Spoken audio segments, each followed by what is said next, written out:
hoje não são só barricadas numa entrada de favela, hoje são verdadeiras rodovias obstruídas, porque a capacidade organizativa do Comando Vermelho é maior. Mas é maior por quê? Porque ele sobrevive, porque ele depende do arrego que ele paga para a estrutura de segurança pública, ele depende do tráfico de drogas, do volume dos negócios dele para pagar esse arrego. Fala, seus mal diagramados, é difícil termos semanas totalmente sossegadas nesse país.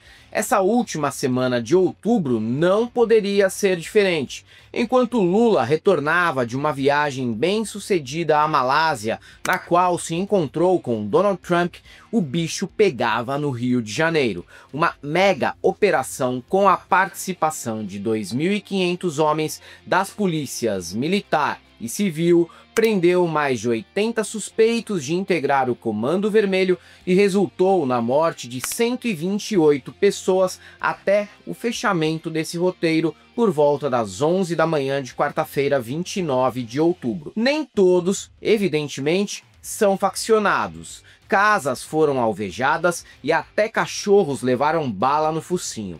Longe de mim defender bandido que morreu nessa operação, porque eu não vou mesmo, esqueçam. Mas só não lamenta os efeitos colaterais à população trabalhadora numa situação como essa quem não tem empatia ou quem nunca terá a menor chance de ser atingido colateralmente por algo assim. Batizada como Operação Contenção, a ação ocorreu nos complexos da Penha e do Alemão, na Zona Norte. Também foram apreendidos mais de 93 fuzis e meia tonelada de drogas. Até agora, 4 policiais foram mortos e um deles não fazia nem 30 dias que estava na PM. O cenário nas ruas da região era de guerra, enquanto nas zonas sul e oeste reinava a paz. Um contraste típico de um país em que você pode viver na faixa de Gaza ou na Suíça sem nem sair da mesma cidade. Logo após a operação, o governador Cláudio Castro fez um palanque político suspeito em cima dos cadáveres e se apressou em dizer que chegou a buscar a ajuda do governo federal para emprestar blindados das Forças Armadas, mas o pedido teria sido negado, porque isso exigiria a aplicação de uma GLO. Dessa vez, essa ajuda foi pedida ao governo federal. Se foi pedido, por que não vieram? Ou não foi? Não foram pedidas dessa vez, porque nós já tivemos 3 negativas.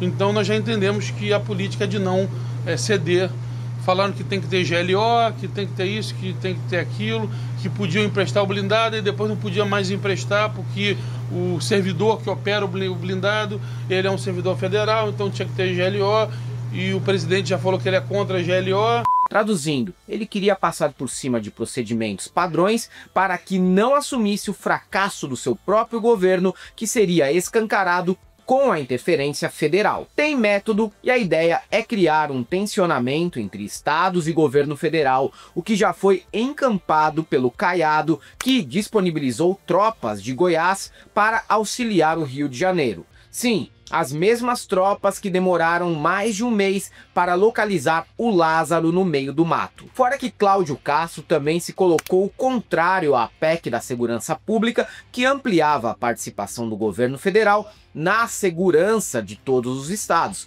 alegando que o Rio não precisava dessa intromissão. Ou seja, mentiroso e contraditório. E esse tipo de mentira tem o objetivo de jogar no colo do Lula as cenas de guerra que ele mesmo promoveu a céu aberto no Rio. Eu tomei a decisão acreditando que política de segurança pública se faz com um diálogo, com integração, pedir ao governo federal, então, imediatamente 10 vagas para transferência imediata desses 10 criminosos de maior periculosidade. Situação que logo em seguida gerou críticas e ataques coordenados ao governo federal, como se os últimos 806 governadores de direita do Rio nada tivessem a ver com o caos instaurado por lá. Junte a isso um outro movimento suspeitíssimo que surgiu nos últimos dias. Flávio Bolsonaro pediu na semana passada que Donald Trump bombardeasse a Baía de Guanabara para exterminar o narcoterrorismo. Perceba que há uma mudança também na terminologia usada para se referir a esses criminosos. Antes, eles eram chamados simplesmente de traficantes. Alan dos Santos apareceu dizendo que Jair seria o único a combater o crime organizado, sendo que nos 4 anos em que o inútil ficou na presidência, o máximo que ele fez foi flexibilizar o porte e a posse de armas, o que gerou um fortalecimento no arsenal do Comando Vermelho e do PCC. E podemos retroceder mais um pouco e lembrar que a direita estava de acordo em classificar as facções como organizações terroristas, para que isso facilitasse a intervenção dos Estados Unidos no país. Dificilmente os discursos e ações estão isoladas e desconectadas. O debate em torno disso continua a ser pura simulação. Na direita, imbecis convictos, como aqueles esquisitos do MBL, juram que basta fazer aqui o que foi feito em El Salvador para resolver a situação. Na esquerda, tem gente que se apressou em dizer que lamentava a morte de 60 trabalhadores, caso do Jean Willis. Um pouco precipitado, diria bastante até. Que tem trabalhadores no meio é evidente.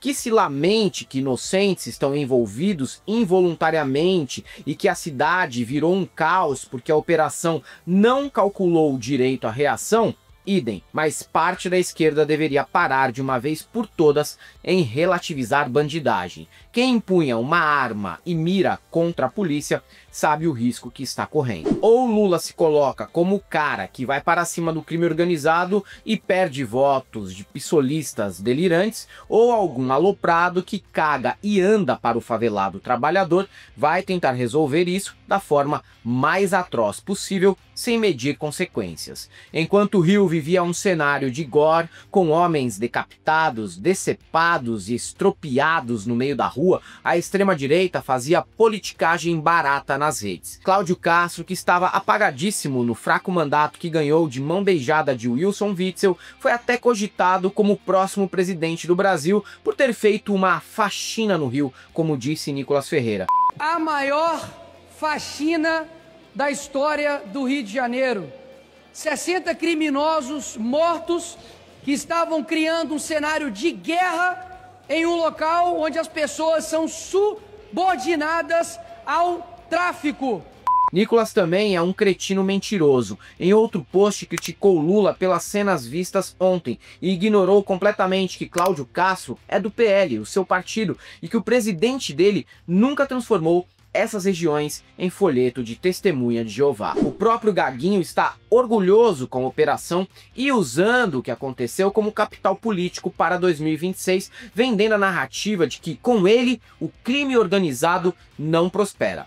É um dia importante para o Rio de Janeiro hoje, a maior operação da história das nossas polícias.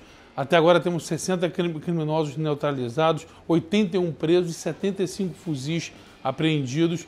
Eu não tenho dúvida que é um dia que a gente está dando um duro golpe na criminalidade. Difícil acreditar nisso, vindo de um cara que até semana passada era amigo e tirava foto com o deputado estadual TH Joias, fornecedor de armas para o Comando Vermelho.